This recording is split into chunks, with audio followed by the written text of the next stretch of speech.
ಬಂಟ್ವಾಳ ತಾಲೂಕಿನ ಕರೋಪಾಡಿ ಗ್ರಾಮದ ಸಂತ ಲೋರೆನ್ಸರ ದೇವಾಲಯ ವಿಜಯಟ್ಕದಲ್ಲಿ ಜನವರಿ 4ರಂದು ಸಹೋದರತ್ವ ಹಾಗೂ ಭಾತೃತ್ವದ ದಿನವನ್ನು ವಿಜೃಂಭಣೆಯಿಂದ ಆಚರಿಸಲಾಯಿತು. ಸಂತ ಯೋಸೆಫರ ಸೆಮಿನರಿಯ ಪ್ರಾಧ್ಯಾಪಕರಾದ ವಂದನೀಯ ಸ್ವಾಮಿ ಆಂಟನಿ ಜಾರ್ಜ್ ಪಿಂಟೋರವರ ನೇತೃತ್ವದಲ್ಲಿ ಬಲಿಪೂಜೆಯು ನಡೆದಿದ್ದು, ಬಳಿಕ ಪರಮಕ್ರಿಸ್ತ ಪ್ರಸಾದದ ಭವ್ಯ ಮೆರವಣಿಗೆ ನಡೆಯಿತು.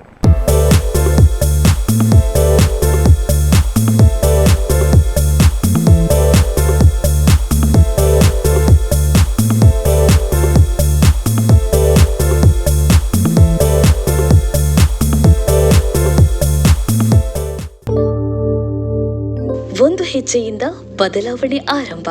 ಆ ಹೆಜ್ಜೆ ಇಲ್ಲಿಂದಲೇ ಪ್ರಾರಂಭ. ನಾವೆಲ್ಲ ಒಟ್ಟಿಗೆ ಸೇರಿ ಮುಂದಿನ ಭವಿಷ್ಯವನ್ನು ಕಟ್ಟೋಣ. ನಮ್ಮ ಅವಶ್ಯಕತೆ ಇರುವವರ ಜೊತೆ ನಾವು ನಿಲ್ಲುತ್ತೇವೆ. ಹಸಿದವರಿಗೆ ಅನ್ನದ ಜೊತೆ ಪ್ರೀತಿ, ಕಾಳಜಿ, ಬೆಂಬಲ ನೀಡುತ್ತೇವೆ. ಅಗತ್ಯ ಇದ್ದವರ ಬಳಿ ಹೋಗಿ ಶಿಕ್ಷಣ ನೀಡಿ ಅವರ ಬದುಕನ್ನ ಹಸನಾಗಿಸಿ ಕನಸು ನನಸಾಗಿಸುವ ಭರವಸೆ ನೀಡುತ್ತೇವೆ. ಎಲ್ಲ ಹಳ್ಳಿಗಳನ್ನು ಗುರುತಿಸಿ ಗೌರವಿಸಿ ಕಾಳಜಿ ವಹಿಸುತ್ತೇವೆ. ಪ್ರತಿಯೊಬ್ಬರ ಜೀವನವನ್ನು ಕಾಳಜಿ ಮಾಡುತ್ತೇವೆ. ಯಾಕೆಂದ್ರೆ ಯಾರೂ ಹಿಂದುಳಿಯಬಾರದು. ಪ್ರತಿಯೊಬ್ಬರ ಬದುಕನ್ನು ಗೌರವಿಸುತ್ತೇವೆ. ಯಾಕೆಂದ್ರೆ ಎಲ್ಲರ ಜೀವನವೂ ಅಮೂಲ್ಯ. ಗಿಡಗಳನ್ನ ನೆಟ್ಟು ಹಸಿರು ಬೆಳಕಿನ ಪ್ರಪಂಚ ನಿರ್ಮಿಸುತ್ತೇವೆ. ನಮ್ಮ ಕಾಳಜಿಗೆ ಮಿತಿಯೇ ಇಲ್ಲ. ಪ್ರತಿಯೊಬ್ಬರನ್ನ ಸಬಲೀಕರಣಗೊಳಿಸುತ್ತೇವೆ. ಯಾರೂ ಹಸಿವಿನಿಂದ ಬಳಲಬಾರದು. ಮಹಿಳೆಯರ ಬದುಕು ಬದಲಾದ್ರೆ ಸಮುದಾಯವೇ ಬದಲಾದಂತೆ.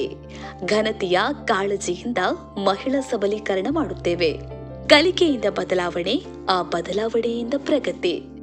ಯುವ ಮನಸ್ಸುಗಳಿಗೆ ಮಾರ್ಗದರ್ಶನ ನೀಡಿ ನಾಯಕತ್ವ ಬೆಳೆಸುತ್ತೇವೆ. ಎಲ್ಲರೂ ಒಟ್ಟು ಸೇರಿ ಕಾಳಜಿ ಮಾಡುತ್ತೇವೆ. ಯಾಕೆಂದ್ರೆ ಒಗ್ಗಟ್ಟು ನಮ್ಮನ್ನ ಗಟ್ಟಿಯಾಗಿಸುತ್ತದೆ. ಸಮಾಜ ಸೇವೆಗೆ ನೀಡುವ ಪ್ರತಿ ಕೊಡುಗೆಯನ್ನ ನಿಷ್ಠೆಯಿಂದ ಮಾಡುತ್ತೇವೆ. ಇಂದೇ ಬದಲಾಗಿ. ಯಾಕೆಂದ್ರೆ ನಾಳೆ ಇಂದೇ ಆರಂಭವಾಗುತ್ತದೆ. ಪ್ರತಿ ಸಾಮರ್ಥ್ಯವನ್ನ ಗಣನೆಗೆ ತೆಗೆದುಕೊಳ್ಳುತ್ತೇವೆ. ಪ್ರತಿ ಸಹಾಯವೂ ಗಣನೀಯ. ಪ್ರತಿ ಸಹಾಯವೂ ಬದಲಾವಣೆ ತರುತ್ತದೆ. ಶಿಕ್ಷಣ ಸಬಲೀಕರಣಕ್ಕೆ ದಾನಿಗಳಾಗಿ.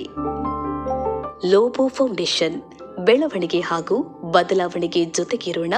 ಉತ್ತಮ ಭವಿಷ್ಯವನ್ನು ಕಟ್ಟೋಣ.